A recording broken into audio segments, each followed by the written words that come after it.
మామ ఈరోజు T20 world cup లో జరగబోయే ఇండియా వర్సెస్ పాకిస్తాన్ మ్యాచ్ కి సంబంధించి కొన్ని ఇంపార్టెంట్ స్టాట్స్ అండ్ ఈ రెండు జట్ల మధ్య ఇప్పటి వరకు జరిగిన మ్యాచ్లకు సంబంధించి హెడ్ టు హెడ్ రికార్డ్ ఎలా ఉందో ఒకసారి చూద్దామా. మామ ఈ రెండు జట్లు టీ20 వరల్డ్ కప్స్ లో ఇప్పటి వరకు 7 సార్లు తలపడితే 6 సార్లు ఇండియా, ఒక్కసారి మాత్రమే పాకిస్తాన్ గెలిచింది. ఆ ఒక్కసారి కూడా 2021 టీ20 వరల్డ్ కప్ లో ఇండియా మీద 10 వికెట్ల తేడాతో గెలుచుకుంది. మిగిలిన 6 సార్లు ఇండియా గెలిచింది. 2007 టీ20 వరల్డ్ కప్ లో 2 సార్లు లీగ్ మ్యాచ్ లో అండ్ ఫైనల్ మ్యాచ్ లో పాకిస్తాన్ ని ఇండియా వాళ్ళు ఓడిస్తారు.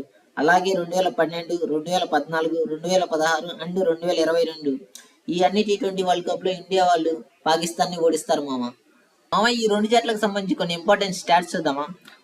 పాకిస్తాన్ కి అగనెస్ట్ గా టీ20 వరల్డ్ కప్ లో విరాట్ కోహ్లీ గారు 318 రన్స్ చేశారు. అలాగే లాస్ట్ 5 ఇన్నింగ్స్ లో 4 50s కూడా చేశారు. అలాగే పాకిస్తాన్ కి అగనెస్ట్ గా టీ20s లో విరాట్ కోహ్లీ గారు ఇప్పటి వరకు 4 ప్లేయర్ ఆఫ్ ది మ్యాచ్ అవార్డులు తీసుకున్నారు మామ. ఇప్పటి వరకు ఎవరు ఇన్ని player of the match award తీసుకోలేదు మామ.